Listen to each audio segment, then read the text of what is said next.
Hi, this is Luke with the Gamer, and I'm going to guide you through Chapter 10 of the Resident Evil 4 remake.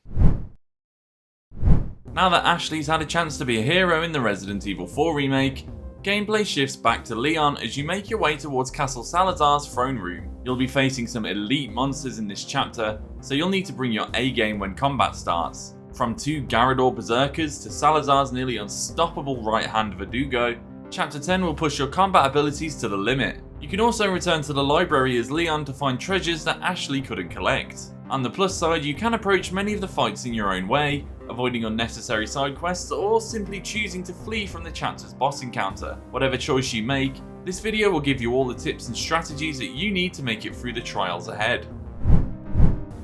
So when this chapter begins, you can head back down the stairs and go to the merchant. He's still in the same room as he was in the previous chapter, and now he'll be selling the powerful new Striker shotgun.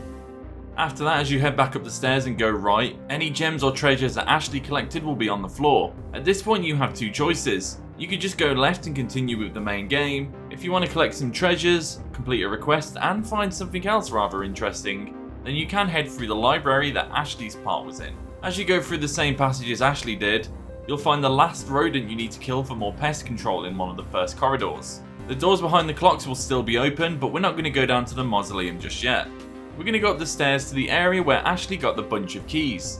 You might remember there was a puzzle up here that needs the cubic device. As you can see, I had to fidget about and mess around with this one for a while, but eventually we got there. Inserting the cubic device in the correct way will lift the painting up and reveal the CQBR assault rifle. This is a fully automatic weapon that you can also attach scopes to like the Stingray or the previous rifle. After that, if you head upstairs to where Ashley used the seal to help free Leon, there's another box that needs the cubic device. This one was a lot simpler though because I just turned it right. So slot that in correctly and the box will open up as well, and inside you'll find a golden lynx, another treasure which can have gemstones put in it to increase its value. Turn around and head back down the stairs, and just on the corner there's another casket hanging on the roof.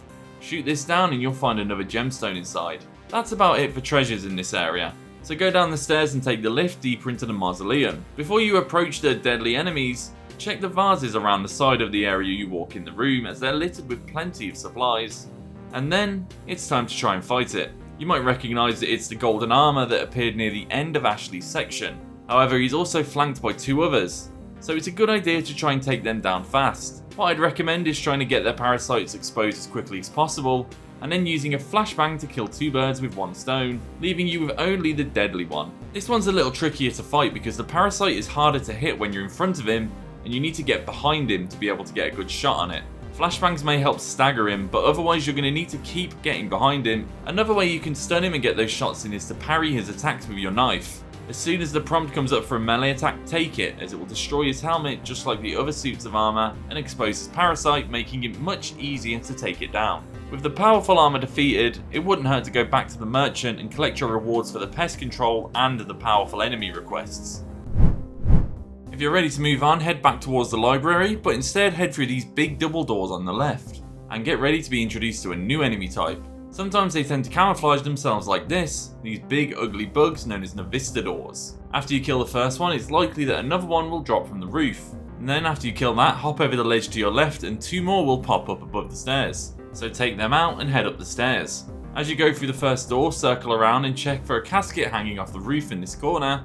Inside you'll find a silver token. Proceed through the room and you'll come into this wide sort of hall area. While it seems empty at first, it won't be for long. Proceed along the way until you go down these stairs and suddenly a lot of bugs will appear. While they're not endless in this room, there is a lot of them and they will keep coming. So try to keep shooting and moving. Head down the staircase and then go up the one across. Along here there'll be a couple of more of these bugs that are trying to blend in, so look carefully as you move along. Go all the way to the end of this floor and you'll find a lever that you can pull. Doing so will cause one part of the gate at the end of the room to open up, but we need to find another one. This one can be found by heading towards the staircase you originally entered the room from. Go around behind it and fight your way through a few more bugs. At the end you'll find a ladder, but don't go up the ladder just yet. Instead go around behind it where you'll find a treasure chest containing an ornate beetle. Then head up the ladder. There'll probably be some more bugs up here hiding, so keep your eyes out for them. And at the end is another lever you can pull that will fully open the gate and allow you to move on. But before we leave, there's one more treasure in this area. In all the rubble, look for this one that's got a chandelier on top. you can find a casket hanging underneath it, and inside it contains a gemstone. After that, it's time to move on. Going through the now open gate will bring you into an outdoor area where you'll also hear Ramon taunt you some more. When you're here, first of all go around to the left side, there'll be a vase to smash for some supplies, and then if you go forward you can see a counterweight hanging underneath the drawbridge. Then go over to the right side of the drawbridge and you can spot the other counterweight much easier. Smash both of these to drop the drawbridge and move into the next room. You remember that really terrifying blind thing you fought earlier? Yeah, there's 2 of them this time. And also there's plenty of cultists. The Garradors are extremely dangerous, but because they're blind, they do have a tendency to attack the other cultists as well.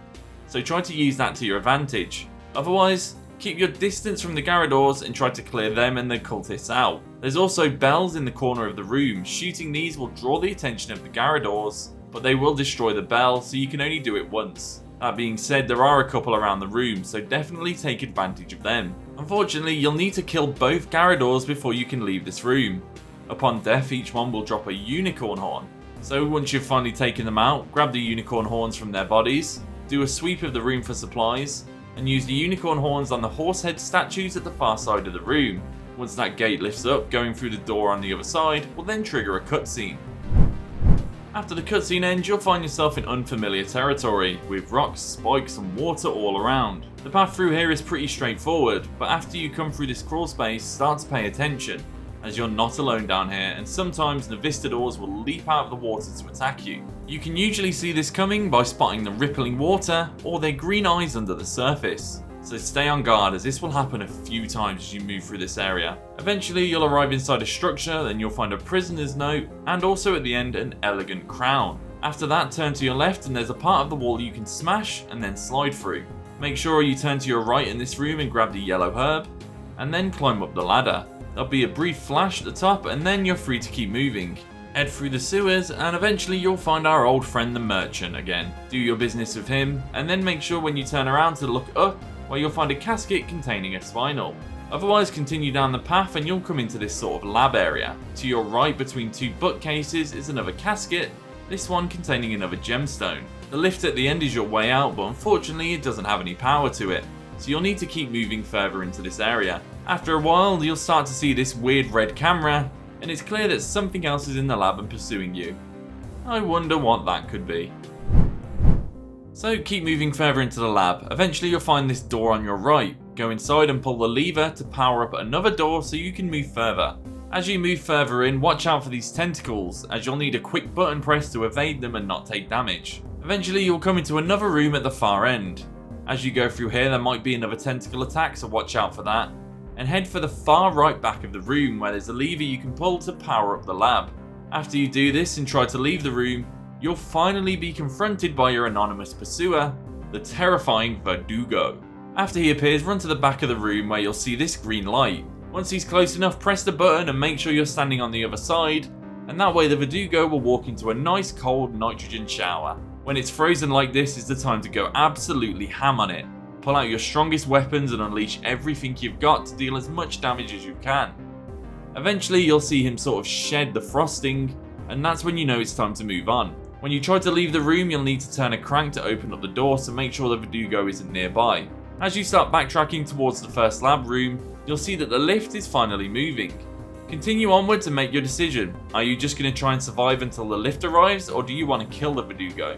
If you do want to kill it, then you can turn right and find another nitrogen shower. From here it's the same strategy as before.